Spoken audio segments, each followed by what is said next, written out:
you everybody for being here as well. It's really been a pleasure to be part of the CMCS mission. I've really gotten to learn quite a bit through the scriptural reasoning that we have once a month. Many of you have been there quite consistently, and just really grateful for this chance to present my research as well. My thesis is due by the end of this month, so this has really helped me kind of pare down my arguments quite a bit better. So I'll go ahead and get started. I'm going to time myself to make sure I allow enough time at the end for questions. I'll try to stick to the 45 minutes as well as I can. But I'm really interested in this question of non-Muslims in government. And given that there were a lot of non-Muslims who served in political office of some kind, even up to the highest levels, as the chief minister in several different empires, including the Fatimids in Egypt, but then also the Buwayhids, which I'll focus on, based out of Iran, but also controlling Iraq. I thought, hey, this might be something interesting to look at for myself too. And Mawardi kind of was the natural choice. Mawardi was a really famous jurist within the Shāfiʿī school. He lived in the 11th century. That's when he probably did most of his work. He died in 450 AH, 1058 CE, and his work Al-Ahkam al-Sultaniyya, which means the legal rulings of government or of power, is really influential in some sense. I say influential, but I have to qualify that, because in the West, we thought it was very important when we first found out about it. In the 1800s, it started to get translated into European languages. And yet, within the Shāfiʿī school itself, it was largely rejected. A lot of the arguments, especially the arguments that I'm going to focus on for today, on whether non-Muslims can serve in positions of authority. So I won't have enough time, really, to focus on the second jurist, Nawawi, who is probably even more important as a scholar within the Shāfiʿī school. He's one of the two shaykhain, the two sheikhs who were the foremost authorities within the Shāfiʿī school. He's very important in his own right. I just don't have enough time, unfortunately, because there's so much to really look at with Mawardi, so much that's really interesting as well. So with that, I'll go ahead and give a brief overview of what I'll be talking about, and then move on from there. I'll start by introducing this author, Al-Mawardi, a Persian polymath who lived, or he was living in Iraq through his whole life, and he ended up becoming a judge in Baghdad as well. I'll then look at the purpose of his work, Al-Ahkam al-Sultaniyya. That's the main work that I'm looking at. I'll look at how he defines the role of the supreme leader, who he calls the Imam, who is essentially the caliph, to have temporal and religious authority as well. Then I'll look at the project of the scholars, because Mawardi himself was a legal scholar. So he has his own agenda in some sense. He has his own objectives, his own way of trying to interpret how the law should apply to life in general, how Islamic law, the Sharia. Then I will look at more specifically the position of dhimmis within the Ahkam. Dhimmi is the legal term used for non-Muslims. It first included Jews and Christians, but then included Zoroastrians and Sabaeans afterward as well.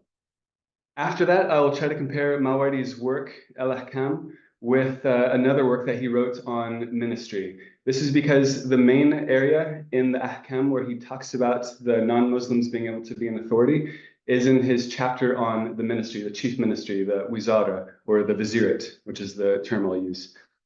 Then I will look at a comparison of Mawardi's other major legal work, Al-Hawi al-Kabir, which is 4,000 pages in excess. I won't cover all of that. I'll try to be brief. But it's interesting to compare because Al-Ahkam is a legal work itself. The Qawanin, this other work that I talked about, is not. And then this third work, Al-Hawi al-Kabir, is another legal work. So there's a different focus for each one of these works, but the first and third as legal works that are worth comparing. Next, I will talk about Abu Ya'la, and he was another scholar, but from the Hanbali school of jurisprudence. He lived in Baghdad at the same time, and he also wrote Al-Ahkam al-Sultaniyya. It was a work of the same name, but slightly different, and I'll talk about some of those differences. And then I'll briefly consider Al-Tha'alabi, who was a literary expert and critic, who had also written on the same kind of distinction of the vizirate that Mawardi made, but he died earlier than Mawardi. So some people think that he was actually the predecessor for this distinction. My argument is that he's not, but I'll get into that. And then finally, I will focus on the historical context to a limited extent. There's much more that we can talk about, so if you have questions on anything that I don't go into much detail on during the presentation itself, please feel free to ask.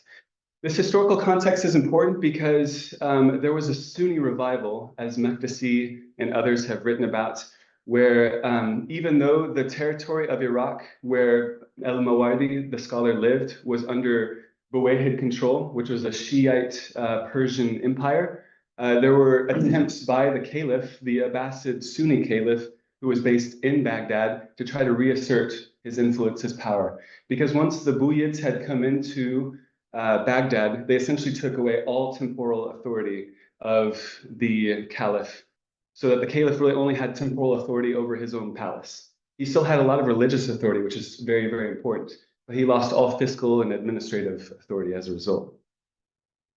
And then I'll also look at some of the social unrest during the two main Abbasid caliphs who were in power when Mawardi was living.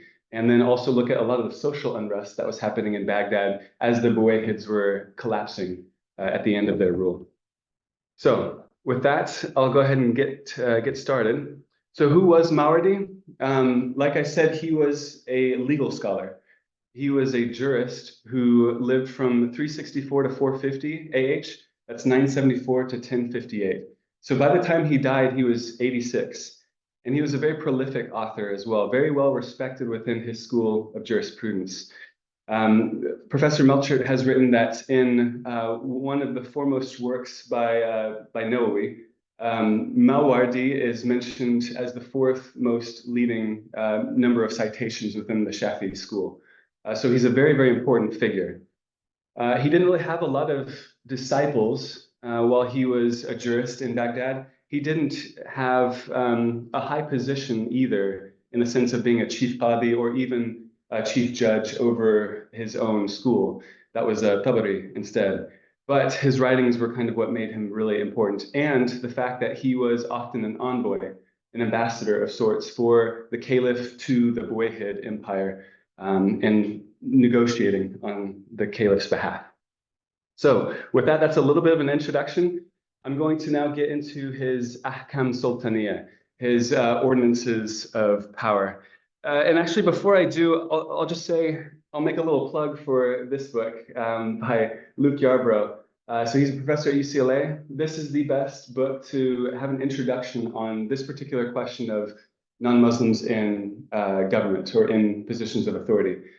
He's written not just on juristic texts, but on literary texts and many other texts as well. So this was really helpful to kind of get my bearings and to start to think about how Mawardi himself fits within the broader narrative. So I'll get back to the Al-Ahkam Sultaniyya. I'm following many scholars in the tradition of Gibb and Lambton in applying, in thinking that Mawardi was trying to apply Sharia, the Islamic law, to historical challenges and contingencies. There were a lot of things that happened under the Buwayhids that were unacceptable for the caliphate.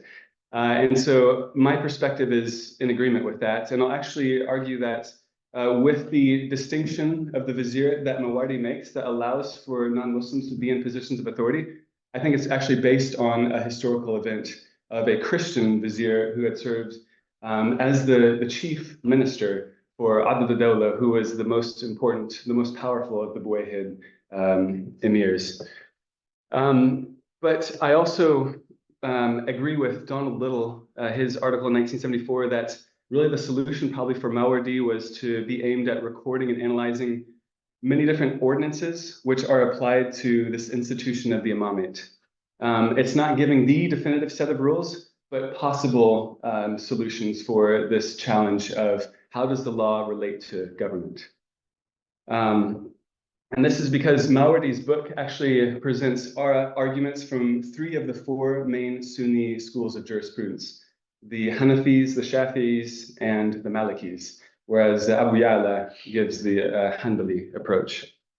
So my argument is essentially going to be this, that for non-Muslims, what Mawardi ends up arguing is for almost a complete removal of their actual power. by reining in what they might be able to do as outlined in previous juristic rulings. Some people have argued, some scholars, at the very beginning of Mawardi's translation into European languages, that he was actually very liberal, that he was making a lot of concessions. And in a certain sense, he was, because the way that he presented his argument, the way it allowed dhimmis to be able to serve within the vizierate was unprecedented. And yet, I will argue, as you look at the rest of descriptions that he applies to dhimmis and other positions of authority throughout the rest of al-Ahkam, you start to get a sense that maybe it's not as permissive as maybe originally, as you might think by looking at chapter 2 alone. So I mentioned how non-Muslims wield a considerable power under not just the Buwayhids and the Fatimids who were in power at that time in much of the Islamic world, but even going back to the start. So there had been a lot of scribes from the beginning under the Umayyads who were Greek speakers, who were Persian speakers, and they helped continue the administration quite a bit. But what I see in summary is that Mawardi's argument in the Ahkam actually accords quite well with his argument in Al-Hawi al-Kabir on this question of can non-Muslims serve in positions of authority. I'll argue that the form is a little bit different of the argumentation, but the substance is essentially the same. The only power really that non-Muslims are given in Al-Ahkam is really just through influence, which is interesting in and of itself because it became very controversial for later Shāfiʿī scholars. But Mawardi essentially is saying that, well, non-Muslims actually can have the ability to provide advice, consultation to the caliph.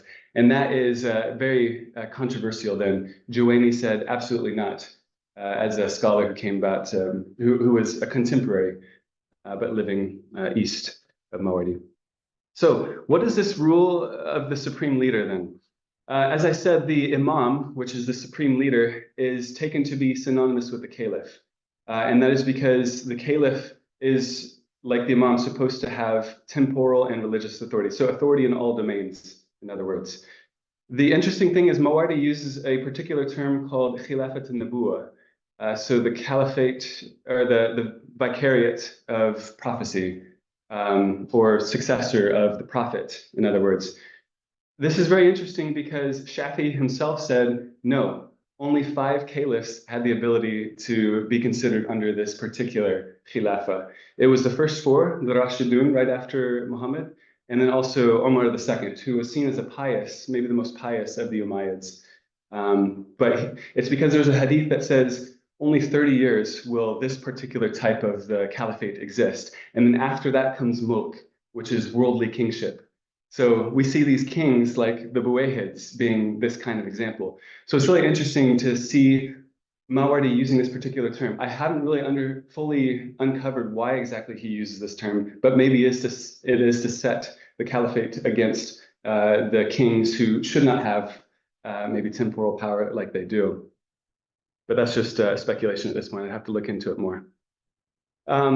One other thing to note before talking about this project of the scholars is Krona and Hen's, the 1986 book, has gotten a lot of criticism, and I think rightly so in some areas, God's Caliph. But there's one particular area where I think they're actually helpful, and that is sometimes the skepticism that they apply to the legal scholars. They say, look, you shouldn't just accept what a legal scholar writes as fact, as this is what the situation is. This is how things are. Oftentimes it's a normative argument, and it's an argument made in consultation with other scholars who are not legal jurists, who are also trying to argue about what normative Islam looks like. So maybe philosophers, poets, and others.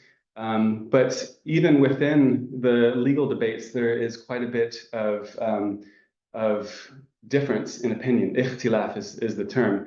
And so they say maybe be a little bit skeptical of folks, including maybe Mawardi. They didn't make that case specifically, but that's what helps me kind of think about to what extent Mawardi is arguing for something that is achievable, maybe versus what is something that would be beneficial based on what he's observed in the past. What is attainable for the law to cover, in other words. And this is because for the jurists, we have to understand what their perspective is as they pass rulings. As Dr. Al-Azma says, the ulama were the agency of Islamization in the sense of the sacralization of the world and its reading in terms of conformity or non-conformity with the prophetic type. So the jurists probably see themselves as occupying a very important role in society because they're applying through their human methods, their reason and their application of the text, mostly based on that, the application of the text, to try to figure out how it relates to action in the world. And for the most part, what legal texts had focused on up until this point did not include government, did not include policy. And that's why Mawardi is so important as well, because he's really one of the first people to formulate how the law then applies to government. And so Hurwitz talks about a couple areas in which he's innovative. One is the wizara, that the law actually should have something to say about the vizierate, but also about the redress of wrongs, how to fix injustice, in other words. And there are several other areas as well, but I will continue on by talking about how this relates to the imam and his subordinates. So I've already talked about the imam being the caliph, the supreme leader, but how Mawardi unveils his argument is that he says the imam should, quote, rightly order the interests of the Islamic community so that public affairs are validated by it and particular exercises of authority, or wilaya in Arabic, proceed from it. And I focus on wilaya, that's a really important part of what I'll be discussing. So what he's saying is that all delegated positions of authority ultimately come from this office of the imamate. And this is because divine law, shara, it sets forth the delegation of affairs to its guardian, wali, in his obedience.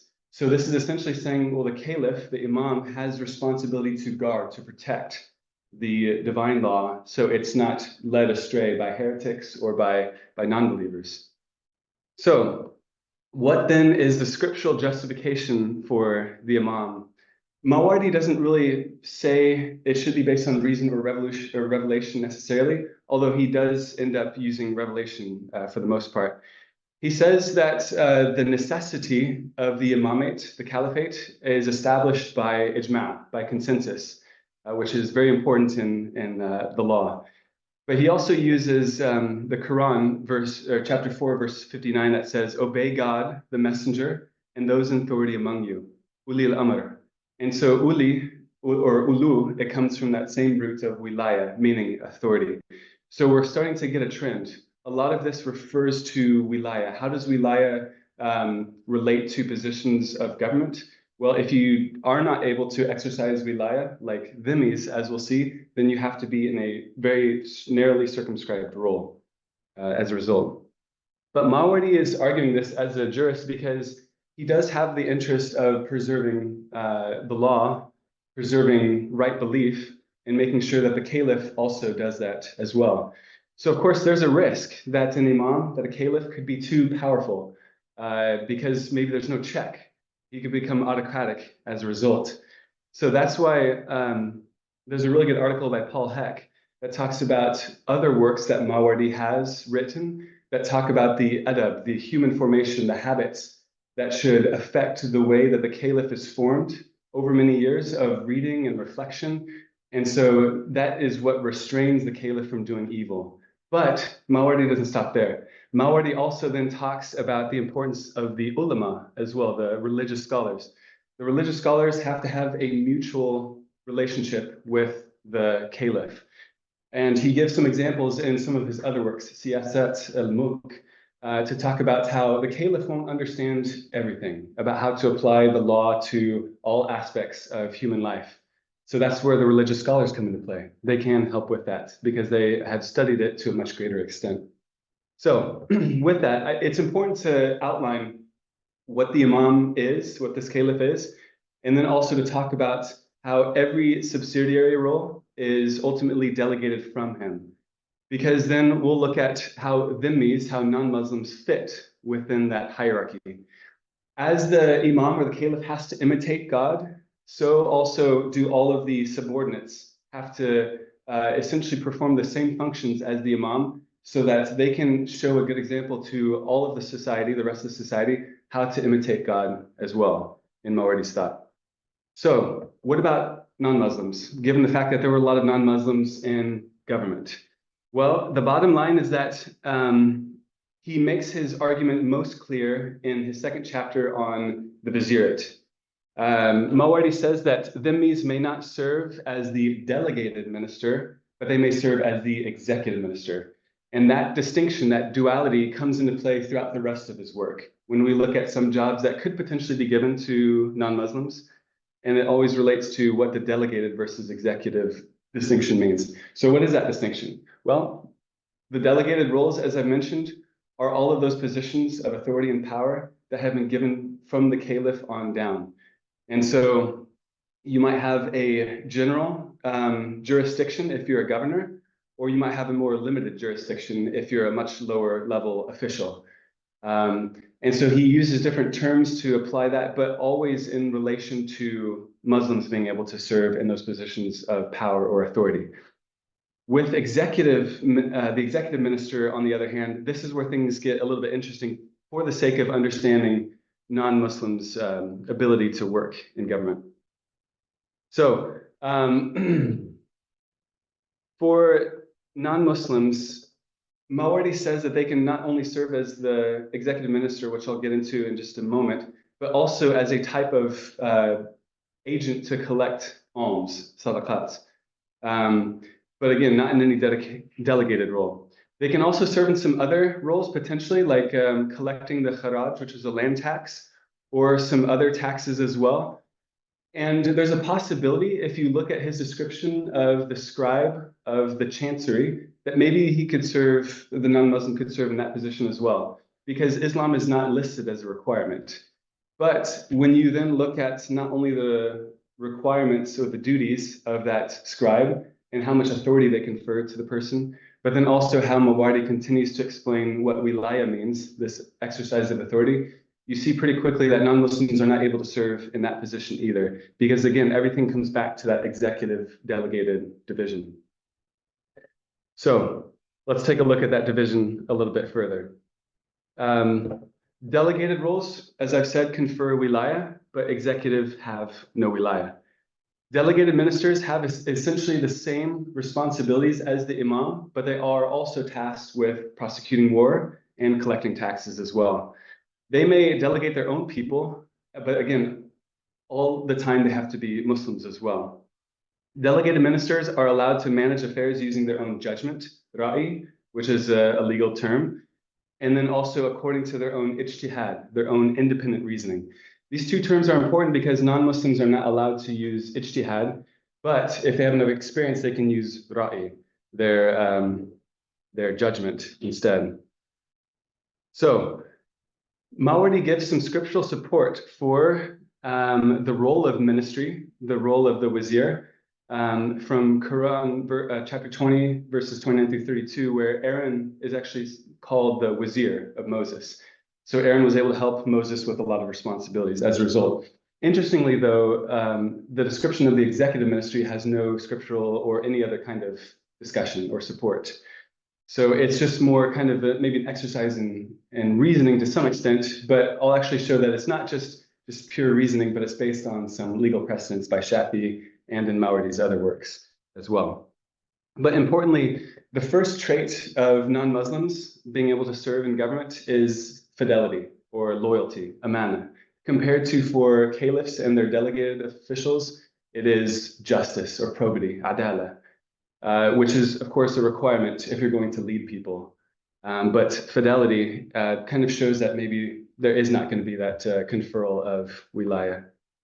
So what does a lack of wilaya look like then for non-Muslims? Well, to use a more modern term, there's not empowerment necessarily.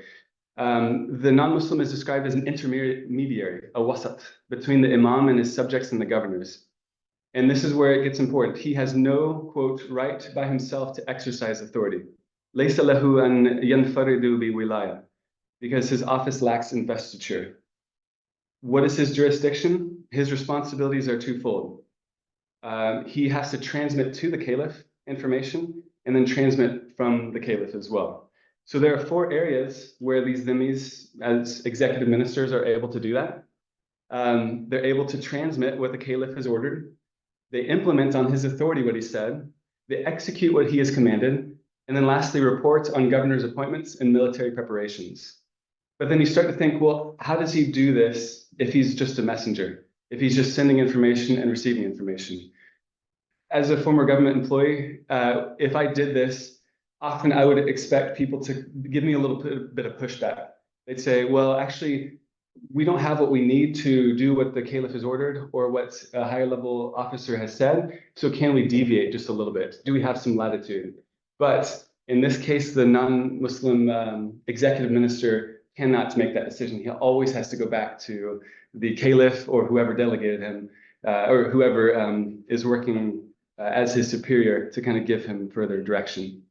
So it raises some natural questions. But as a legal text, it doesn't have to necessarily explain all of the contingencies.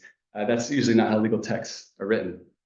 But I think critically, and this is why it's still important to recognize this, Mawardi does make a concession, like I said, to allow for non-Muslims as executive minister to actually be advisors. And advisors could be a very important role within the circle of the caliph, especially if they have experience, if they have knowledge, or as Mawardi says, if they have soundness of judgment and experience. They may be able to play a very large role in persuasion and influence over caliphal policy as a result. So what is the justification Mawardi gives for limiting non-Muslims in this way? Because slaves can also be executive ministers, but it seems like this is more kind of focused on non-Muslims, as I'll argue. The justification he gives is that the delegated minister's rectitude or his salah can pass from leader to flock in imitation only if policy and religion, those stipulations are mingled together, commingled. So if those are separate, then there's a problem. And we get a tacit, maybe justification here then. We tacitly understand that what Mawardi is arguing is that, I mean, yeah, non-Muslims could be virtuous too. They could abide by the expectations of virtue, but because they don't maybe have an allegiance to Islam, because it's not their religion, then that's perhaps why Mawardi is arguing in this way. Because remember, amana, this fidelity or loyalty, is the foremost trait, or at least the first trait listed for non-Muslims in government. But I will say this section is a bit unusual because it doesn't give any anti-dhimmi arguments that you normally see in other legal works, like in Al-Hawi al-Kabir by Mawardi as well. It gives none of the prescriptions from Hadith or from the Quran. So it actually gives a very, very good and kind of very positive, I think, presentation. And that's why the form has sometimes convinced people that he's maybe arguing for something radical or something new or different, where we'll see he's actually not. So for the sake of time, I'm going to skip some of the other offices. There's some interesting things to say about them, but I've covered them for the most part with the executive minister. Just the fact that even for other roles, the non-Muslim, if he's a tax collector, can't use his own ijtihad, his independent reasoning. He always has to be told what exactly he has to do, what he has to collect. He can't make decisions on his own. And so my reading of this is that in some ways it limits the ambition of non-Muslims, I would say. I mean, of course, it is a legal argument, and it fits within the broader tradition of legal works, which typically are pretty prohibitive. But if I can just give an example, let's say that I've been working as a chief of the Diwan, of the Chancery, and then all of a sudden Danny comes in and he says, "Hey, I got some news for you. You're not getting demoted, but I'm going to give you a different job. It's the same title, but from now on, you can't make any decisions over the 200 people that you're managing.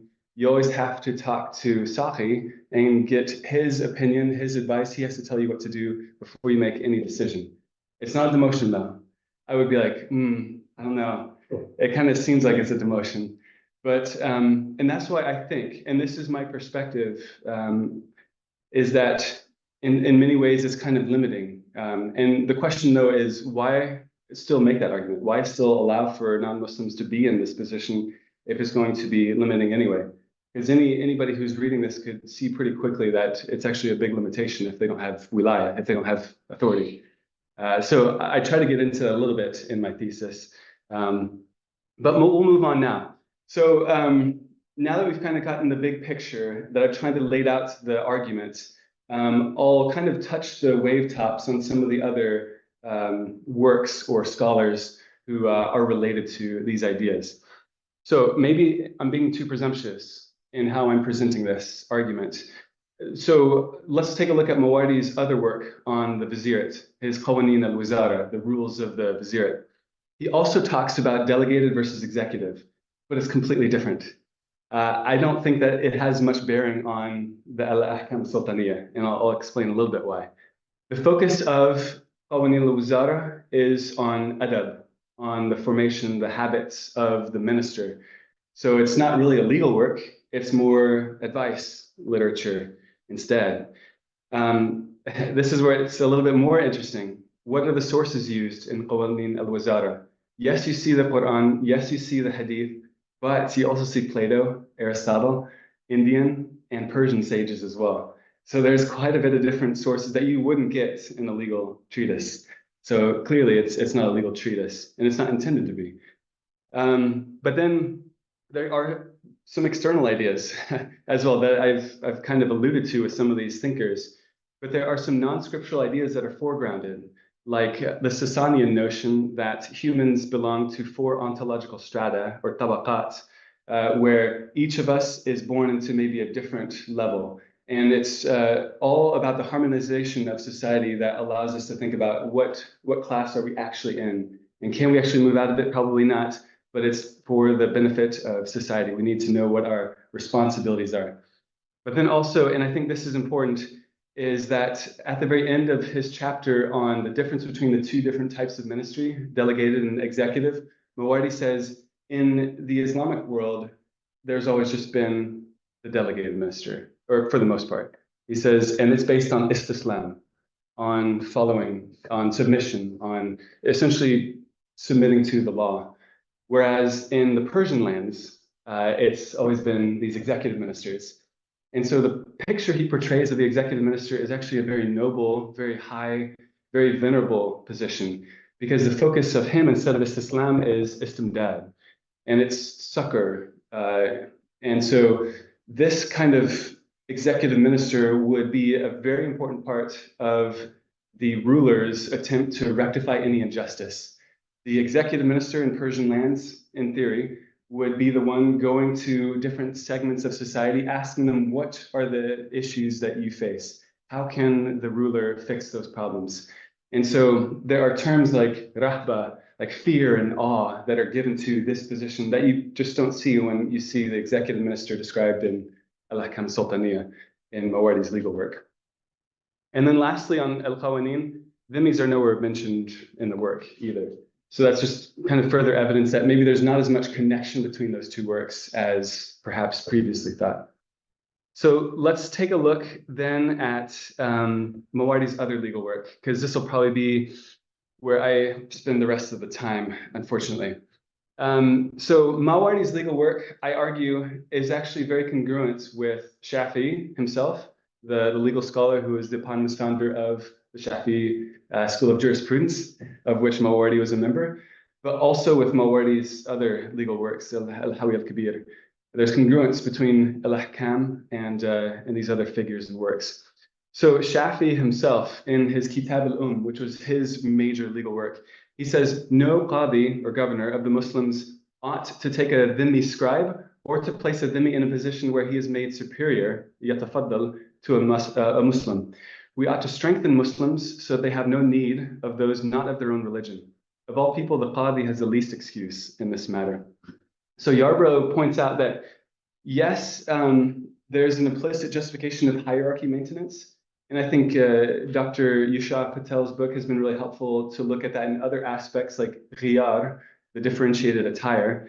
But I think it's also very relevant to here. It's not an outright prohibition on non-Muslims, but it's saying that they shouldn't be put in a position where they're over non-Muslims. And I think Yusha Patel's arguments are really helpful to kind of understand why there's this concern about a non-Muslim being in position over a Muslim. But then there's also congruence between Mawardi's thoughts that I've talked about in Al-Ahkam with Al-Hawi al-Kabir.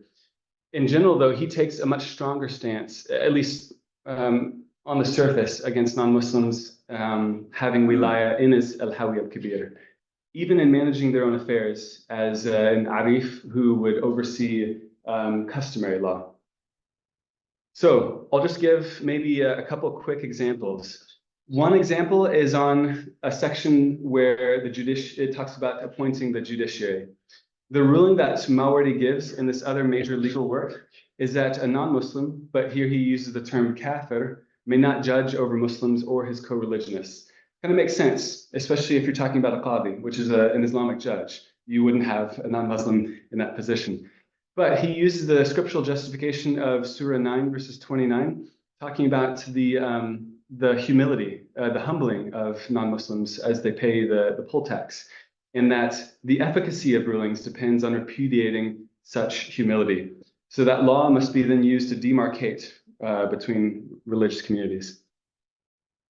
Mawardi also used the prophetic hadith that Islam is lofty and nothing is loftier than it, to kind of also assert that wilaya should not be given to non-Muslims. But then lastly, he says even a libertine, a fasiq, a sinful Muslim is in a better state than a non-Muslim, a kafir, because the former is at least conformed to the rulings of Islam. So this is kind of what I was talking about a little bit earlier. Because the non-Muslims they don't have to abide by the Islamic law unless they agree to it, then they don't really have an allegiance or maybe fidelity to it. And that would be a concern for a ruler, for sure. They wouldn't want somebody to be in a position where they could probably think they can get away with undermining the law, because that's not going to be a successful regime. So my second example is a little bit, goes beyond the idea just purely of wilaya into that secondary feature that Mawardi talks about of giving advice, giving one's own opinion. So in the section in Al-Hawi al-Kabir about appointing a judge's scribe, a katib, he says, dhimmis are not permitted even if one is competent. His reason, they have departed, non-Muslims, through their sinfulness concerning the faith from accepting their account of it. So because in their fisq, their sinfulness, non-Muslims have gone away from what was originally revealed to them, this is his argument for not allowing non-Muslims to be in positions of authority. So he gives several different scriptural support.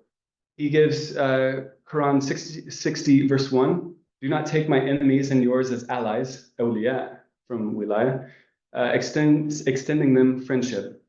Second one is from 5 verse 51, do not take Jews or Christians as guardians, awliya, of each other. His third support is hadith, where the Prophet said, God provides two types of intimate associates. Bitana is the word here. One who calls for and spurs one on to the good, and then one who calls and spurs one on to evil. And then he says, he kind of makes it clear who might spur one on toward evil. He cites verse 3, or chapter 3, verse 118, which says, do not take an intimate associate, again, the word bitana, from anyone other than yourselves, anyone outside of your community. He will spare you no affliction. For further clarification, he gives the hadith from the Prophet that says, do not seek to obtain light from the fire of the polytheists, the mushrikun, including their opinions or their consultation. So here's where we start to see maybe a little bit of a distinction between al-ahkam and how things are presented in al-Hawi al-Kabir. He does later on say dhimmis are equivalent to mushrikun because he, in this same section, talks about a report where Caliph Umar I had a conversation with one of his companions about the companion's Christian scribe and says, do not confide in them, for God has regarded them as treacherous. Do not draw them near, for God has sent them away. Do not esteem them, for God has abased them. So not only then in Al-Hawi al-Kabir do we see prohibitions on non-Muslims being given authority, but also even being associates or being close companions to provide advice. So it seems like there's a little bit of a difference then here. However, and this is why Juwayni, who was a contemporary of Mawardi in the same school of jurisprudence, said the following: how could someone whose word about a bundle of herbs, talking about non-Muslims, is unacceptable, be appointed as vizier? And this is because a lot of the legal scholars took a very, very strict approach to even the testimony that non-Muslims could provide. Even Mawardi does later in his Al-Ahkam. He says you can't even trust their khabar, a report that non-Muslims give. And so this is why Juwayni was trying to attack the presentation of non-Muslims that Mawardi gives in Al-Ahkam and to try to undermine it. And Juwayni gives a lot of the same justification that Mawardi actually gave in his Al-Hawi al-Kabir. But it is interesting because Mawardi actually used the same justification. He said, actually, you can't trust the khabar of a non-Muslim. He says that in his section on the executive alms collector. So he doesn't present that aspect of dhimmis when he's only talking about executive ministers. But when he goes on to chapter 11, I think, which is on alms collectors, he actually makes that distinction a little bit clearer. So it raises further questions. Why didn't he bring that in his original chapter on the Vizirat in chapter 2? He gives a very, very good presentation that's scrubbed of a lot of the prohibitive verses in hadith that are normally used against non-Muslims. So we have a lot of questions about why that is. And I have some ideas we might get to. I know we're running out of time. So I'll just move on from there to say Abu Ya'la also wrote in Al-Ahkam Sultaniyya. Some passages are almost word for word, or within 30 to 40 words, there might be one or two words that are different.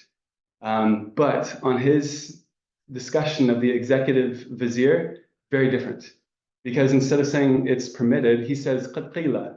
It has been said that an executive minister might be a non-Muslim. And then he says, and actually Al-Khiraqi, who is another Hanbali before him, says, well, actually, it could be possible. So even here, we see that there is disagreement about to what extent non-Muslims can be in positions of authority or power.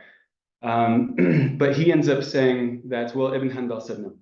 And so he gives a categorical rejection. So even though both of these works have the same title, written probably about the same time, and are almost identical on a lot of their sections, Abu Ya'la takes a very different approach to this question of can non-Muslims serve in government. So I will just wrap up with a little bit of history. I have about 3 minutes left. It's not enough time to really give a full explanation, but I just want to cover a couple quick things. One is the Sunni revival that George McNasee and some of his students have talked about, have written on. And this was as the Buwayhids, who were the Persian Shiite empire in charge of Baghdad and much of Iraq at the time, as they were faltering. The Sunnis, it was seen that the Abbasid Caliph, who didn't have much power apart from legitimation in his religious authority, as they were trying to reassert their power. And the Caliph, both Al-Qadir and Al-Qa'im, his son, were very much supportive of the traditionalists, the non-rationalists. There were a lot of Mu'tazili and other rationalist speculative theologians who were making a stand again. And a lot of it was sponsored, or at least permitted, by the Shiites in power, the Buwayhids. But the Hanbalis had always taken a strong stance. They never had allowed anybody but traditionalists, for the most part, anybody but traditionalists to come into their school. And so the Caliph ended up allying with them to essentially call out these rationalist elements within society, and then to proclaim a creed, and then to enforce that creed, so that if you wanted to be in a position of authority like a chief judge in Baghdad, you'd have to renounce your affiliation with rationalism. And you would have to abide by this Qadr creed, which much of it, which was probably written or supported by Abu Ya'la and the Hanbali school. So there's this reassertiveness by the Hanbalis, who were also viewed by a lot of the just the population, Muslim population, as people to be people of authority for them, because they often rejected government service. They didn't want to be affiliated with the government because they thought that would make them look like they were corrupt in some way.